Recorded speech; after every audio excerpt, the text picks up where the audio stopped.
Hi, Rachel Waldron here with Waldron Designs on Vashon Island. It's a beautiful sunny day. I'm sitting in the window absorbing all the sunshine, sucking in the vitamin D for winter because I live in the Pacific Northwest and we've got to take advantage of every second of that sunshine that we get. I'm here to talk to you today about materials and finishes. This is the fun part of design. This is the part that a lot of homeowners want to take on their own. It's the part that I think a lot of people tend to underestimate and think that it's probably not going to take a lot of time to find those materials and then to approve those materials and make sure that they're appropriate for the space.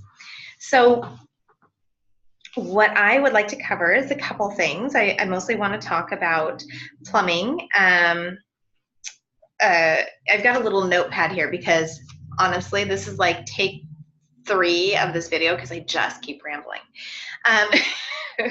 So let's talk about plumbing, tile, wallpaper. Let's talk about sustainability. Let's talk about what factors we consider when we are selecting finishes and fixtures. So first of all, plumbing, to make this as simple as humanly possible, because I could talk forever about what goes into this process. There's a lot. But plumbing, just for simplicity's sake, we generally pre-select certain fixtures based on the aesthetic. That's where our knowledge is strongest, is the aesthetic for plumbing and the appropriate use and ergonomics. How tall are you in your space? Do you need an adjustable bar? How physically able are you? Do you need grab bars and things like that? So we put together this list of pre-selected fixtures and finishes. But fixtures, we send off to our plumbing rep and we ask her to kind of double check our work. And we'll tell her, I give her a little brief about the client, what the client's looking for, what issues we may have encountered in the past, what constraints we face in the space. And she's going to go through that with her incredible knowledge of these plumbing fixtures and go through and say, hey, Rachel, I actually think that this one is not going to be the quality that you're looking for, or this one over here is great, but since you're on a tight budget, here's another one that's very similar and is going to meet your client's budget, because she's very familiar. She knows all the lines. So not only is she familiar, but I'm working with a showroom that is certified and approved. There are, sure, you can buy whatever you want on Overstock, on eBay, on several other unnamed websites. But there's one website in particular that is really well known, and it's one of the first ones that comes up when you do plumbing searches online. And they sell products that were made overseas and are not approved in the United States. And there's a good reason that they're not approved. They use toxic materials in the creation of these fixtures. And I'd go into more detail on that. I don't know a lot more detail on that.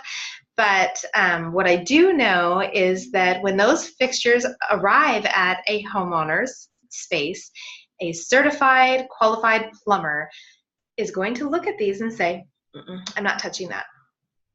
And this is a well-known company. We have to be careful what we're selecting and what we're working with.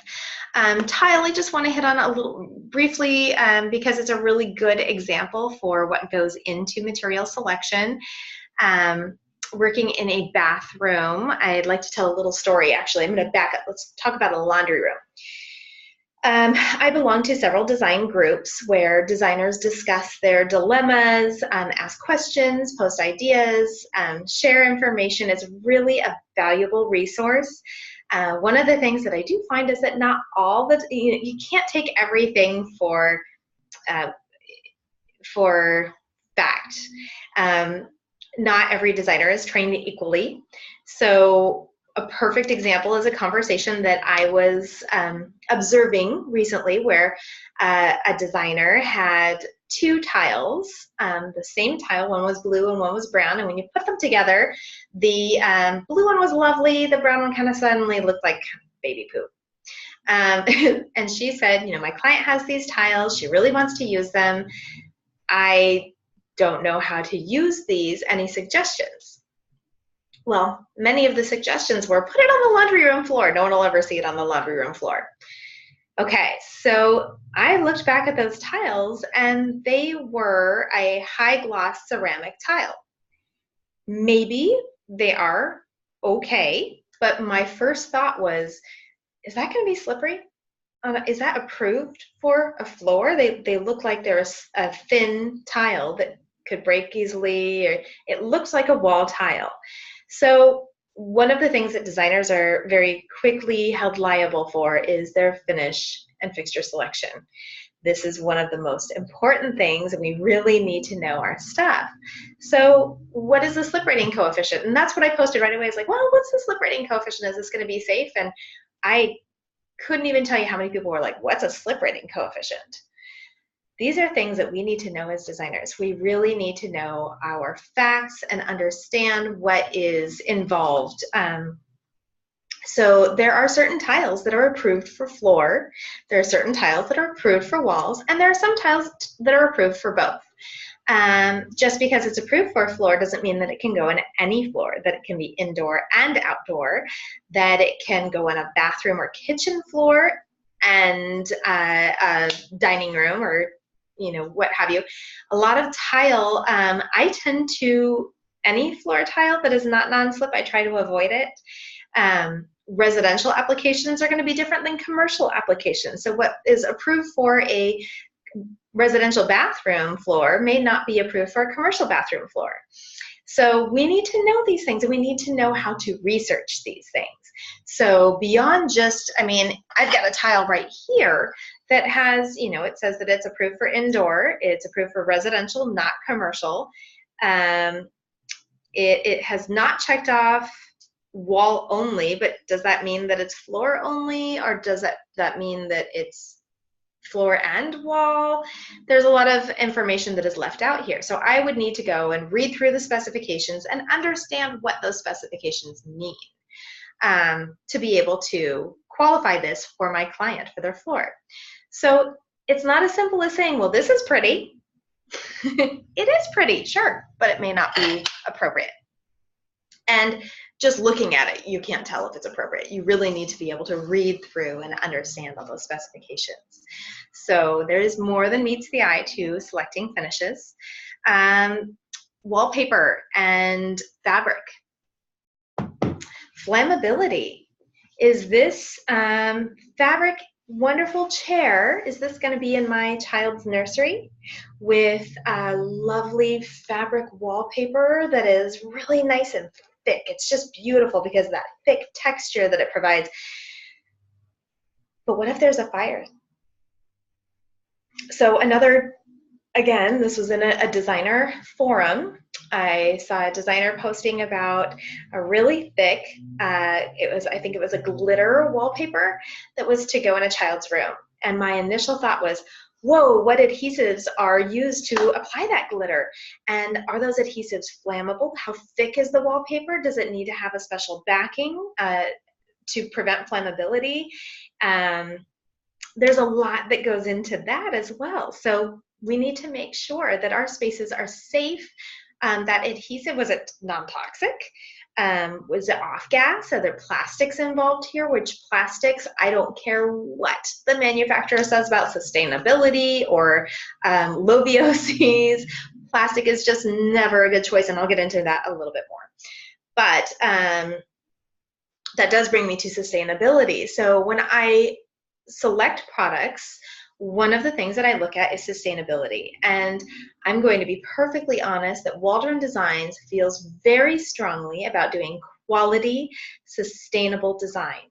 That doesn't mean that every design we've ever done has been the most sustainable, LEED approved, LEED certified project, but we always do our very best, and we put notes in our drawings that there is to be no formaldehyde in the cabinets. There's,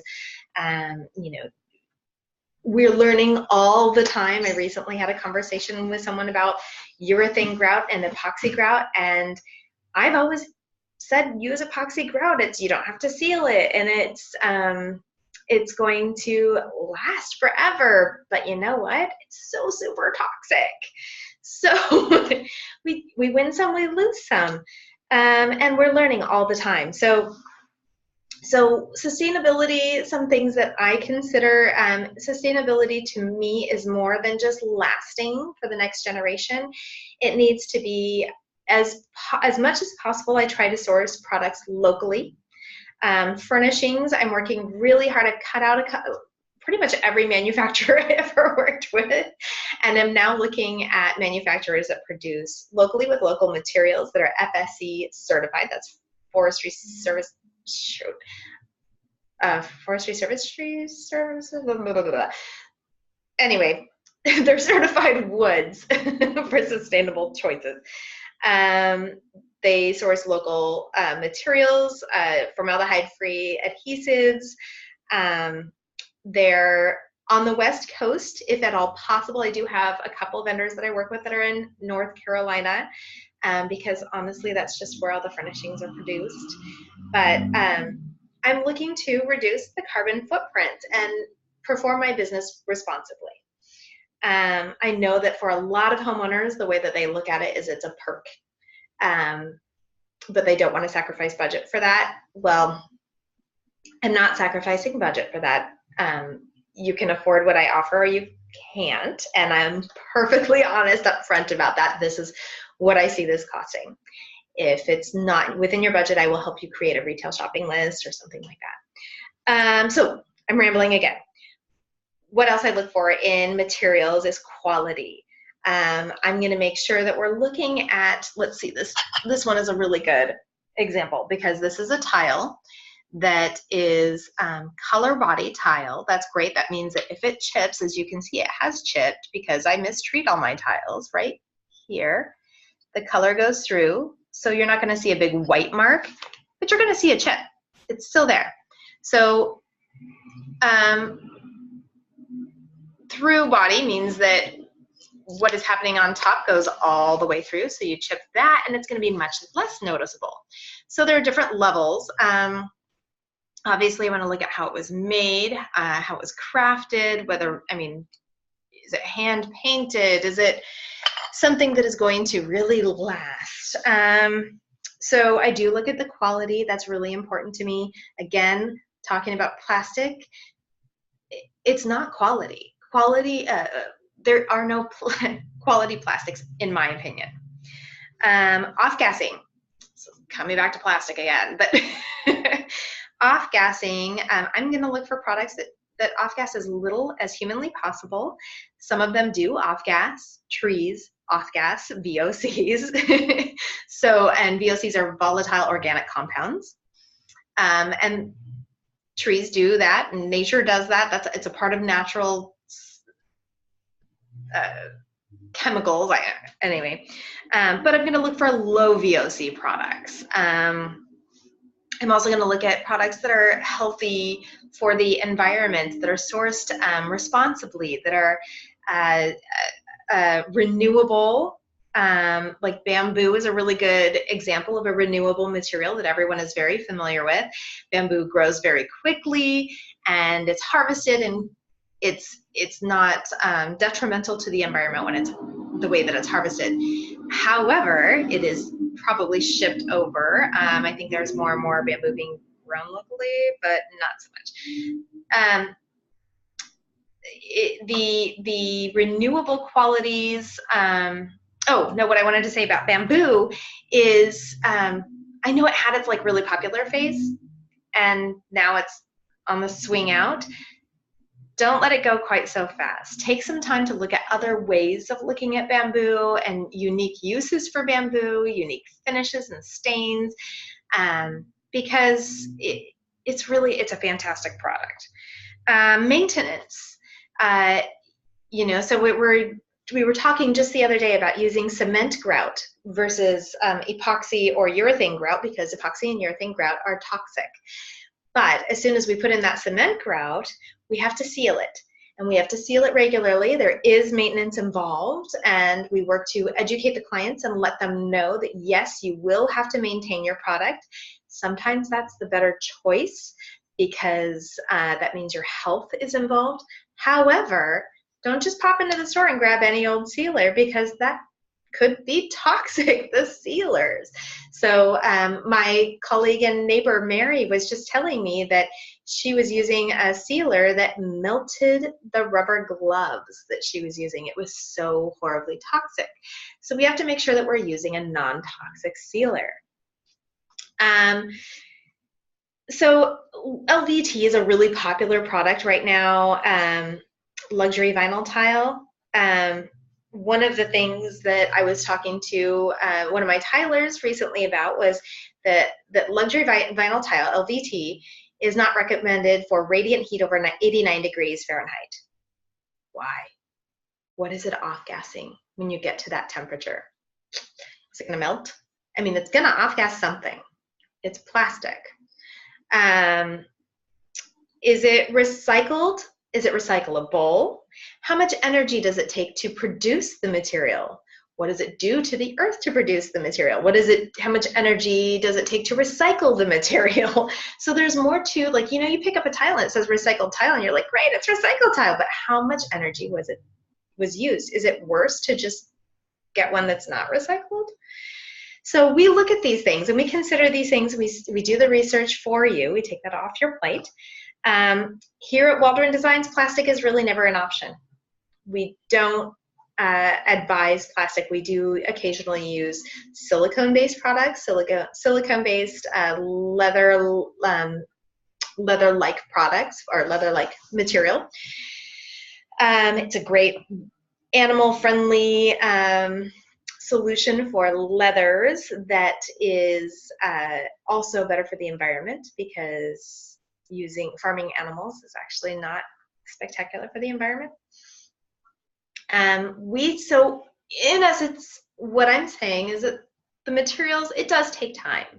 It does take energy. It takes research. It takes trips to showrooms to view everything in their space, and then trips back to lay it all out and think about it, and then go back out to the showroom because maybe, you know, we selected this, this, and this, but now we need one more to go with it.